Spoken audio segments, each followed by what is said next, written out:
할렐루야.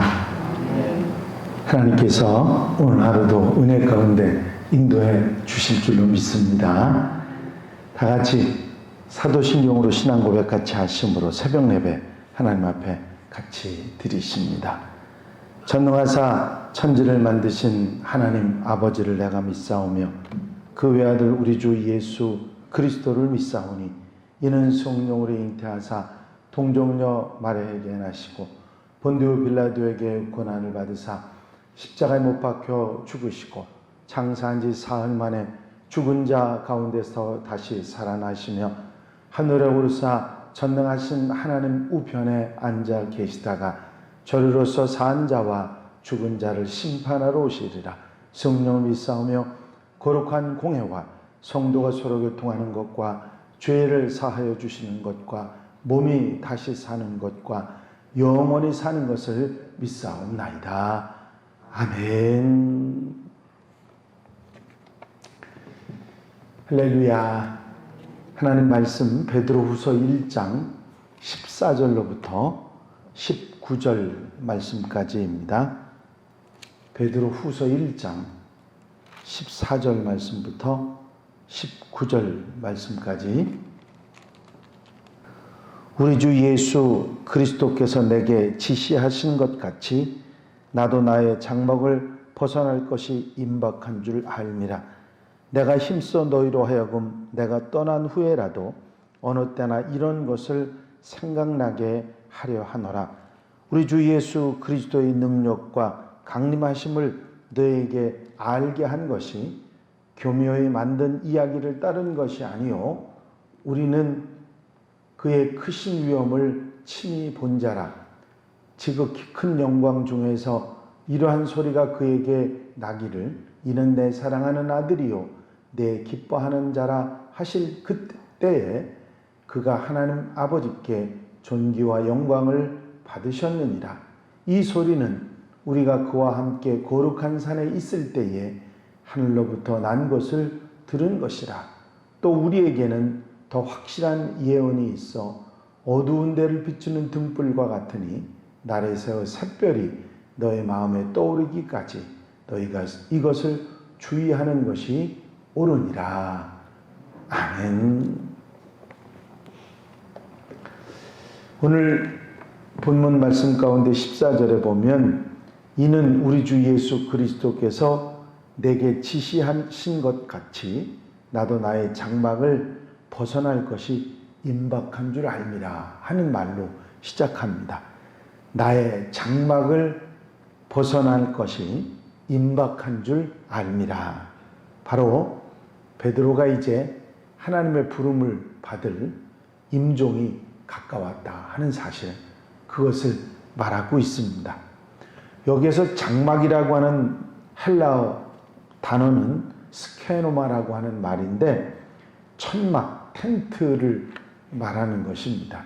필요할 때 잠깐 만들어서 이용하는 숙소, 임시 숙소를 의미하는 것인데 베드로는 이 장막이라는 말을 이 세상에서 삶으로 표현하기도 하고 우리의 육체, 영원히 머무르는 육체를 가리켜 말하기도 했습니다. 우리의 육체는 이 세상에 머무를 때 잠시 머무르는 그런 숙소로 그렇게 표현했던 것입니다. 이 장막을 벗어날 때 그때가 임박한 줄 안다 하는 말로 이제 자신의 죽음이 얼마 남지 않았다 하는 사실을 말하고 있는 것입니다. 예나 지금이나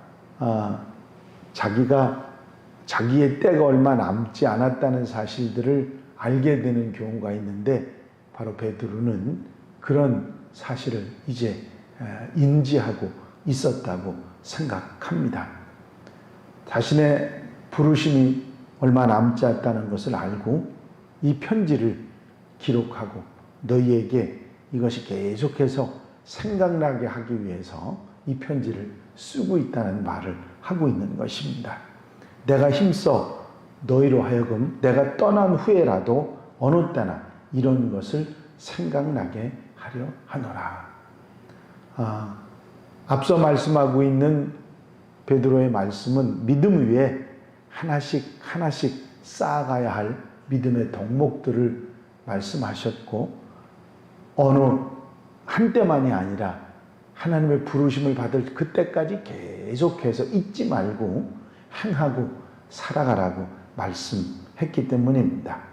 그리고 이 편지를 읽는 사람들에게 베드로의 이 말을 다시 한번 확인하기 위해서 자신이 체험했던 목격담을 다시 한번 말하면서 이런 이야기에 대한 뒷받침을 하고 있습니다. 내가 너희에게 전했던 예수 그리스도에 관한 모든 이야기, 간증이죠, 체험이죠.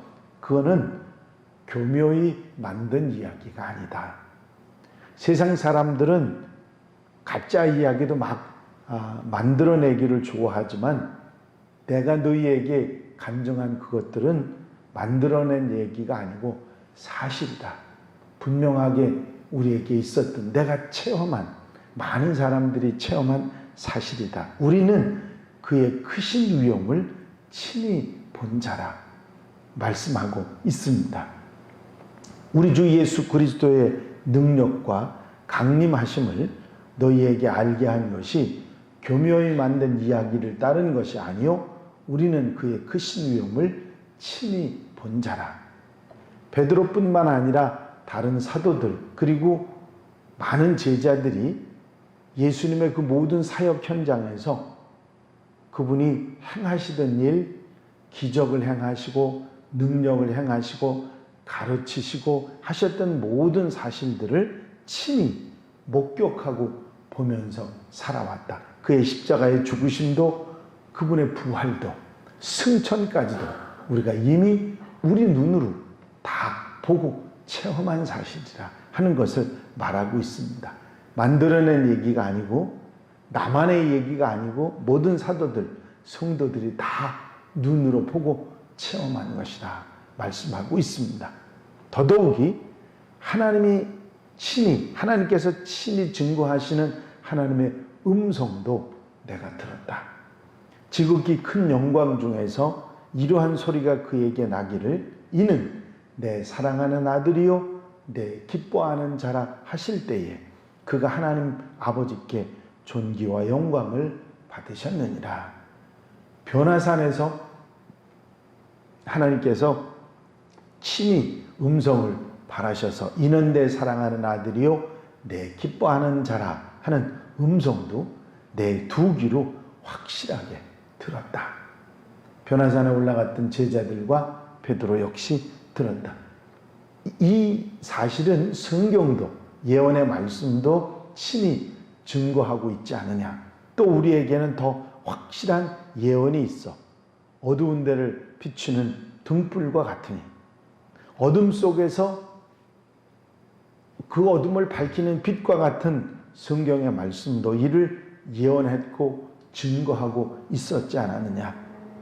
베드로는 결국 자신의 부르심, 죽음이 얼마 남지 않았다는 사실을 알고서 편지를 받는 성도들에게 자신이 전했던 복음이 간증했던 모든 체험했던 사실들이 만들어낸 얘기가 아니라 직접 눈으로 보고 나뿐만 아니라 모든 사람들이 사도들뿐만 아니라 많은 사람들이 보고 체험한 것이기 때문에 이 편지를 읽는 사람들은 믿음에서 흔들리지 말고 그 믿음을 지켜서 환난과 고난을 이겨내고 승리하기를 바라는 그런 마음을 말하고 있는 것입니다. 친히 체험했던 사실이고 또 그것을 말하고 있기 때문에 이 편지를 읽는 사람들은 베드로의 생생했던 간증을 기억하고 그리고 믿음을 새롭게 하는 그런 계기가 되었을 것입니다. 후대의 그리스도인들인 우리들에게도 이 베드로가 강력하게 자기 간증을 하는 이 모습은 다시 한번 흔들리는 믿음을 새롭게 해주는 그런 효과가 있는 것이지요. 사랑의 성자라고 불렸던 아시스의 프란시스라고 하는 성자가 있는데 그분이 남기신 수많은 일화 가운데 이런 얘기가 있습니다.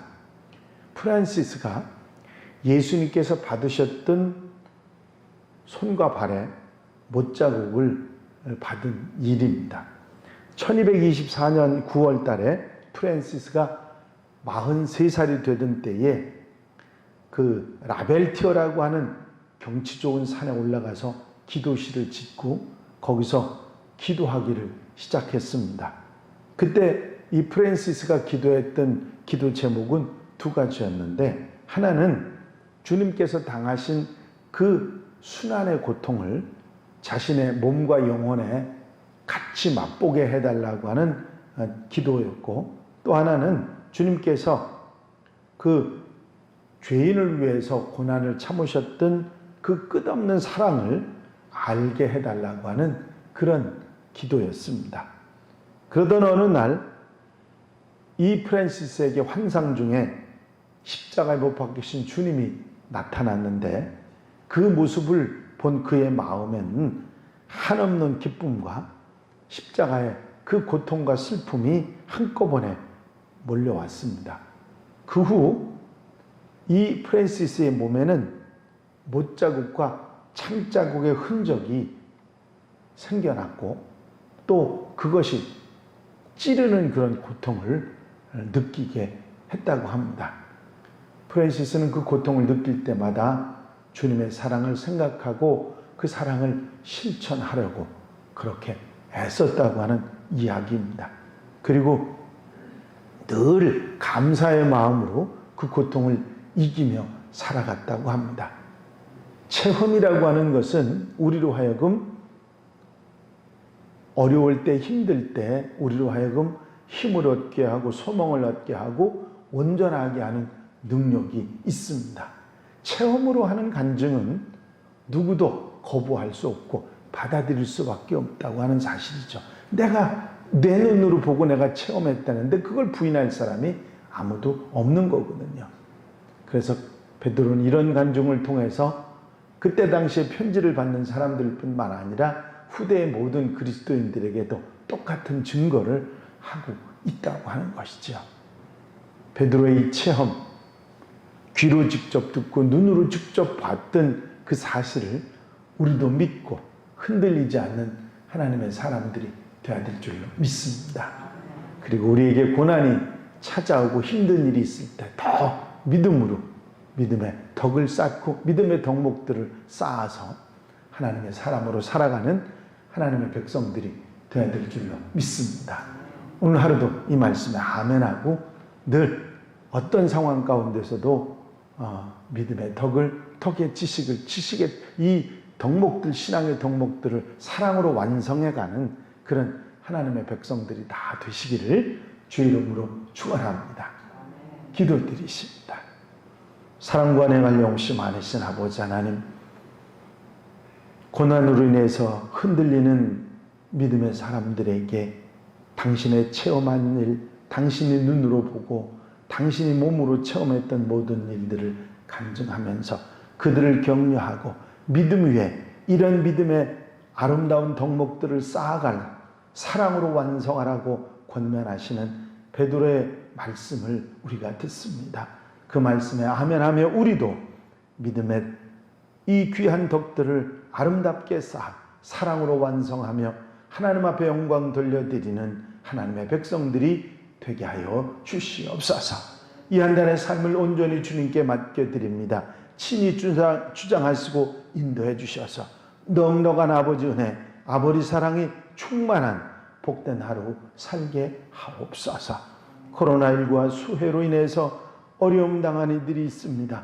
곁에서 힘이 되시고 그 위기를, 그 어려움을 극복해 나가는 귀한 생명의 아버지 은혜를 허락해 주시옵소서.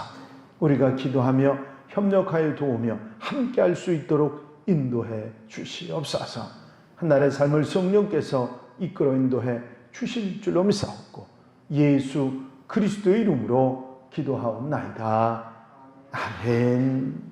주님 가르치신 기도들이십니다. 하늘에 계신 우리 아버지시여, 이름이 거룩히 여김을 받으시오며 나라의 마옵시며 뜻이 하늘에서 이루어진 것 같이 땅에서도 이루어집니다. 오늘날 우리에게 일용할 양식을 주옵시고 우리가 우리에게 죄 지은 자를 사하여 준 것 같이 우리 죄를 사하여 주옵시고 우리를 시험에 들지 말게 하옵시며 다만 악에서 구하옵소서. 나라와 권세와 영광이 아버지께 영원히 싸움나이다. 아멘. 주시옵소서.